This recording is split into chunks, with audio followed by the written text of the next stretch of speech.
प्रभु, आपने उस दुष्ट दुर्धर का वध करवाकर आपने प्रजा को उसके अत्याचार से मुक्ति दिलवाई। अब ऐसा चमत्कार कीजिए कि महाराज को सत्य का ज्ञान हो और उनको अपने झूठे अहंकार से मुक्ति मिले। प्रभु, वो तो आपके नाम से भी घृणा करते हैं, इसीलिए आपके मंदिरों से आपकी प्रतिमा उठवाकर उन्होंने अपनी प्रतिमा स्थापित की है। बस यही एक प्रतिमा बची है जिसके बारे में किसी को कुछ पता नहीं। प्रभु, आप स्वयं भगवान वासुदेव कृष्ण हैं, अपने भक्तों की सभी मनोकामना पूर्ण करते हैं। अपनी इस दासी की भी लाज रखिए प्रभु।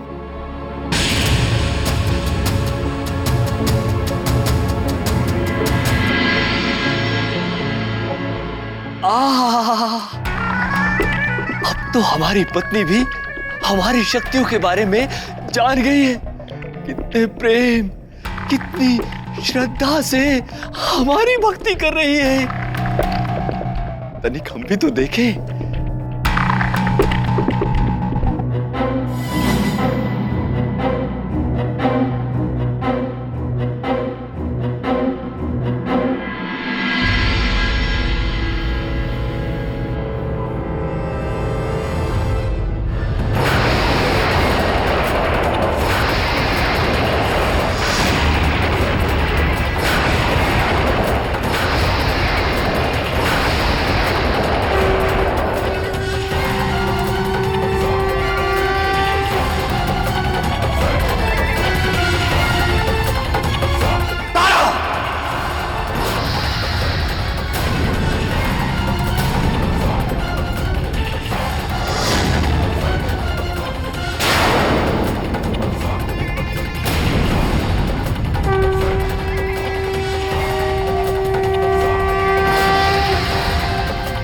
ये क्या कर रही हो? हमारे महल में हमारी महारानी हमारे परम शत्रु की भक्ति कर रही है, क्यों? महाराज, मैं बस मना किया था ना तुम्हें कि तुम अपनी जीवा से उस कृष्ण का नाम नहीं लोगी। तुम्हारा एक दुस्साहस, तुम्हें तो हमने अपने राज्य में हर घर से इस कृष्ण की मूर्ति हटवाकर अपनी प्रतिमा स्थापित करवाई, और यहाँ हमारे ही महल में हमारे आदेश की अवहेलना हो रही है, क्यों? महाराज, मत कीजिए ऐसा पाप। इसका दंड दंड?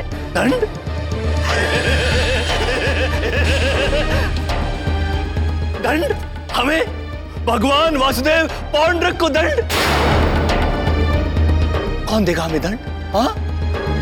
नहीं, वो कृष्ण हमारे समक्ष कुछ भी नहीं है। अरे ये सब तो बात की बात है। पहले तो हम तुम्हें तुम्हारे अपराध का दंड देंगे।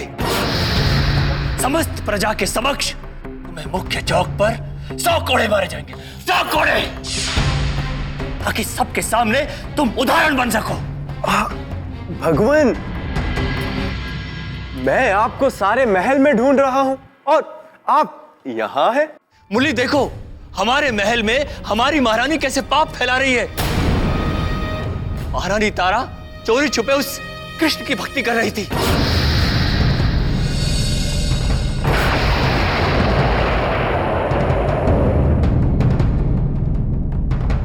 अब ना तो इस तारा के लिए हमारे महल में कोई स्थान है और ना ही इस मूर्ति के लिए। हम दोनों को अपने महल से बाहर फेंक देंगे।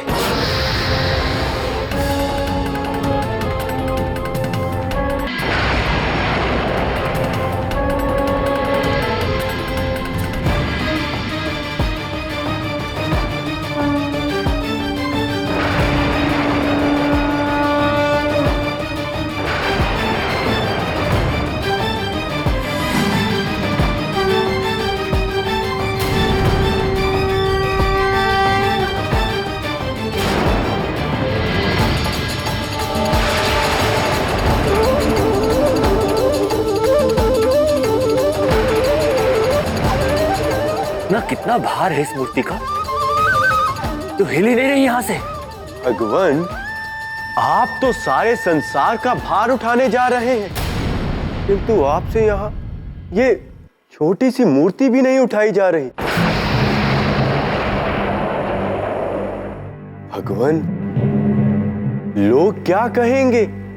कृष्ण ने तो अपनी छोटी उंगली पर गोवर्धन पर्वत उठा लिया था, किंतु भगवान पौंड्रक से तो छोटी सी मूर्ति तक ना उठी।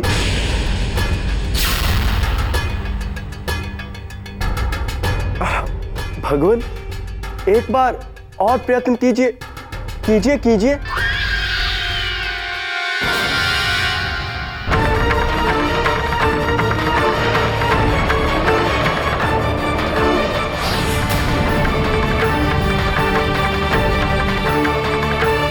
सैनिकों, यहां आओ। इस मूर्ति को उठाकर महल से बाहर फेंको।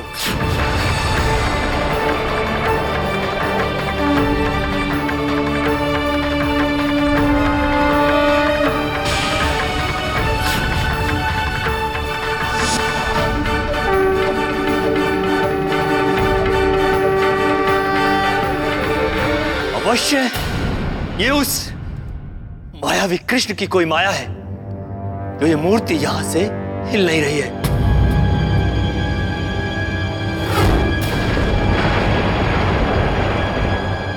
सैनिकों, जाओ और जाकर कोई कुल्हाड़ी या भारी हथौड़ा लेकर आओ। हम इस मूर्ति को तोड़ेंगे।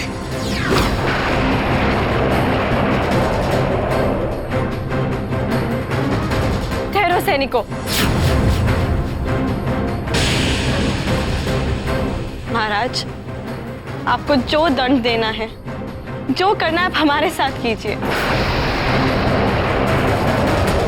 किंतु हमारी आपसे हाथ जोड़कर विनती है, श्री कृष्ण की प्रतिमा का यूं अपमान मत कीजिए।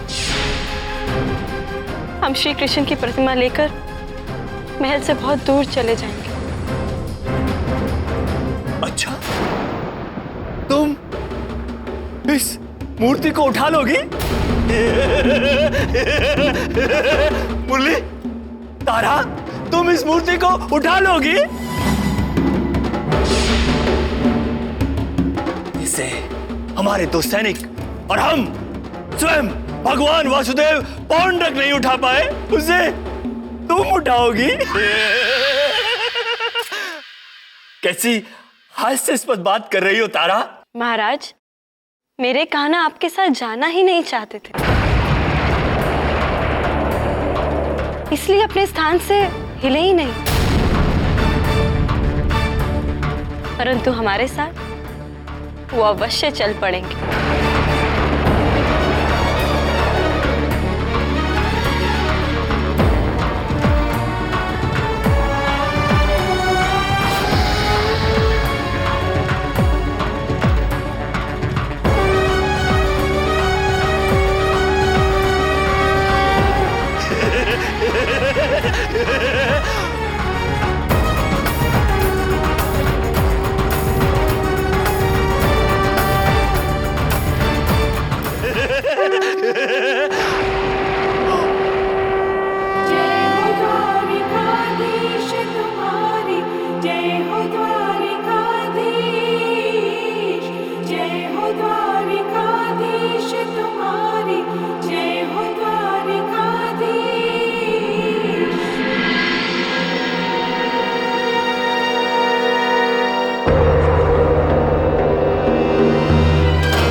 काशीराज जी, लगता है हमारे महाराज की बुद्धि पुनः सही जगह लौट रही है।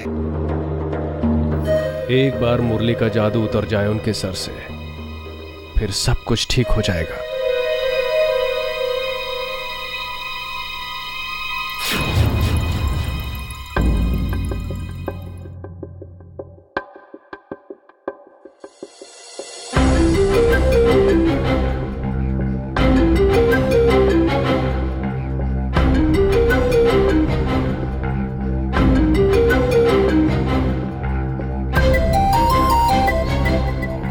प्रिय भक्तजनों, ध्यान से देखो तुम्हारी अपराधी महारानी तारा को। इसने तुम सबके साथ विश्वासघात किया है।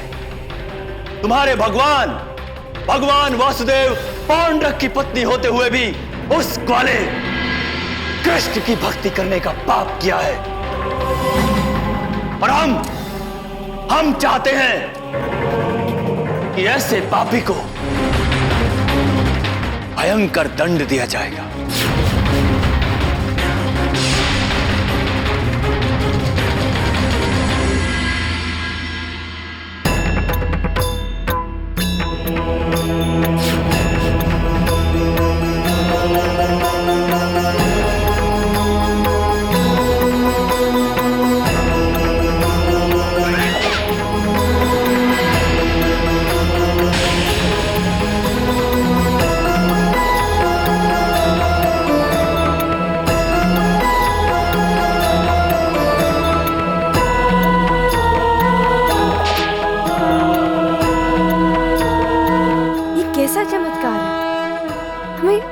हमें कुछ हो क्यों नहीं रहा?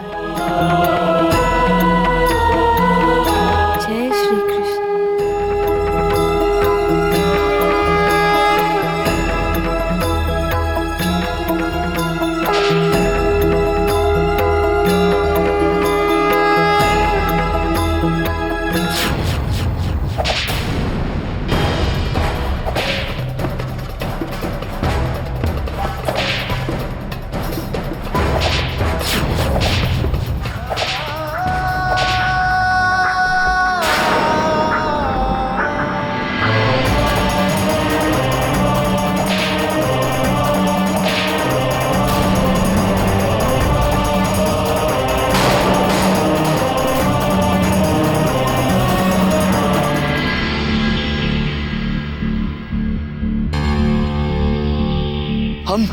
हम जानते हैं, हम भली भांति जानते हैं ये उस मायावी कृष्ण की माया है। महारानी, यदि अब भी आपने अपना हट नहीं छोड़ा तो आपको अपना पति, राजमहल और सारी सुविधाएं, यहाँ तक कि हमारे राज्य का त्याग करना होगा।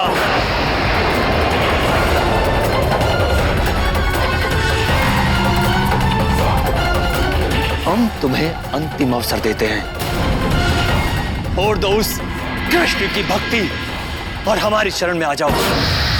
हम तुम्हें क्षमा कर देंगे। महाराज, आप इस शरीर के स्वामी हैं, किंतु आत्मा तो गिरधर की दास है। बंद करो अपना मुंह। आज से हम हमारा त्याग करते हैं।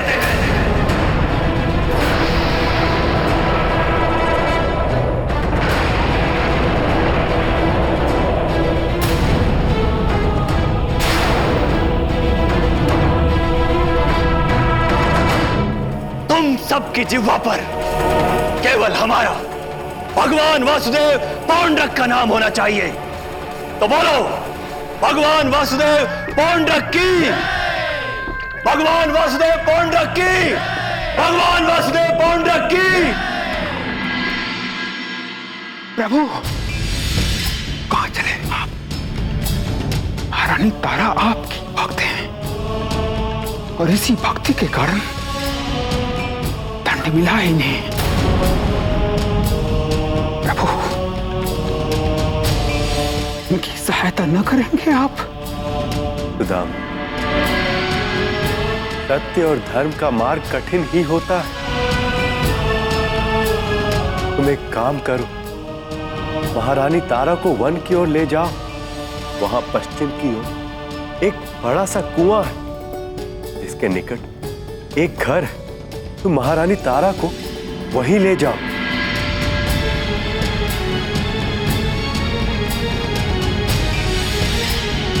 सुदामा, तुम चिंता मत करो, मैं अति शीघ्र महारानी तारा को इस महल में ले आऊंगा।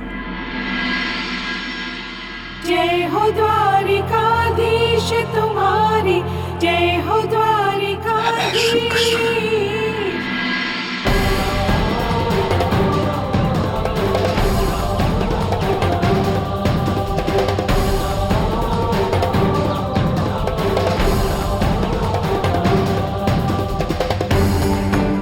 महारानी जी।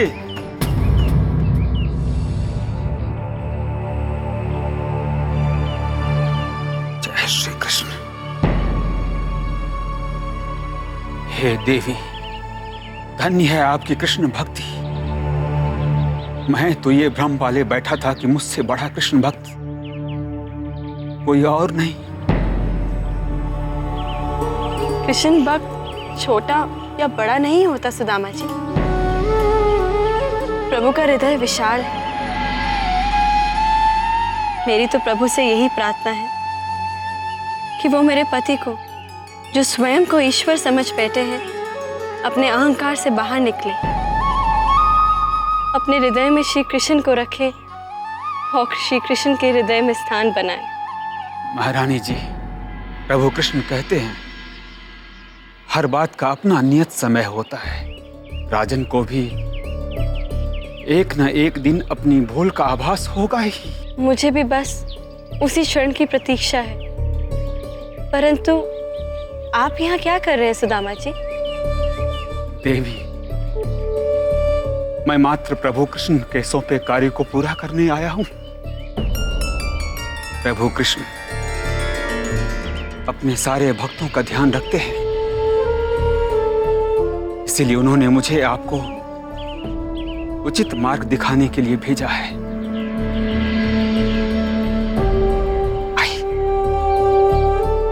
आइए चलिए। परंतु कहाँ? देवी, उस मार्ग पर जो आपको प्रभु तक पहुंचाएगा। जय श्री कृष्ण।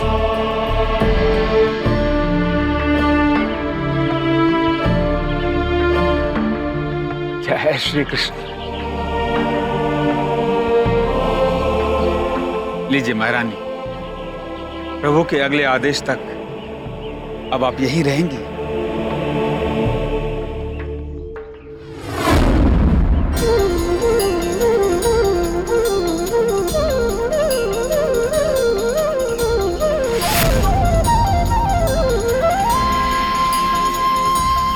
जय श्री कृष्ण। महारानी, मैंने कहा था ना, मेरे प्रभु श्री कृष्ण अपने सारे भक्तों का ध्यान रखते हैं। महारानी जी, आपको यहाँ कोई कष्ट नहीं होगा।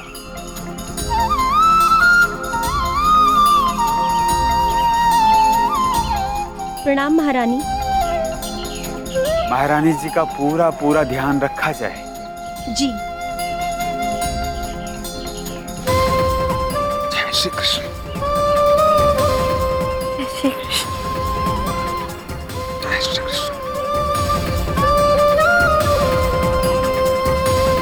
हे प्रभु, मेरा असली कष्ट तो महाराज का अहंकार है। कृपया करके बस उसे दूर कर दीजिए।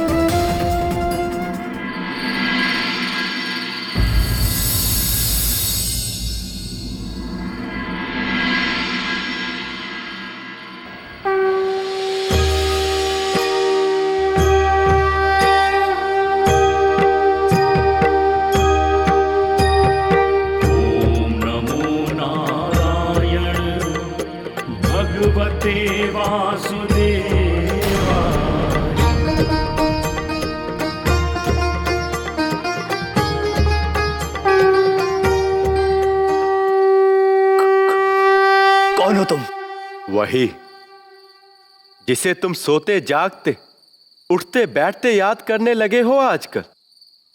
मैं कृष्ण हूं पौंड्रक।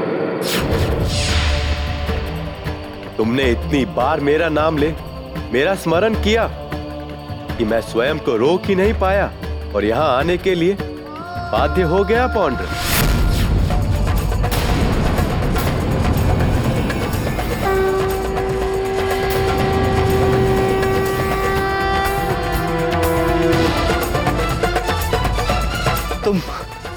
तुम अवश्य हमें भयभीत करने आए हो ना? लेकिन हम तुमसे भयभीत नहीं हैं। हम भगवान हैं, भगवान वासुदेव पौंड्रक। सब कुछ है हमारे पास। शंख, गदा, सुदर्शन चक्र सब है हमारे पास।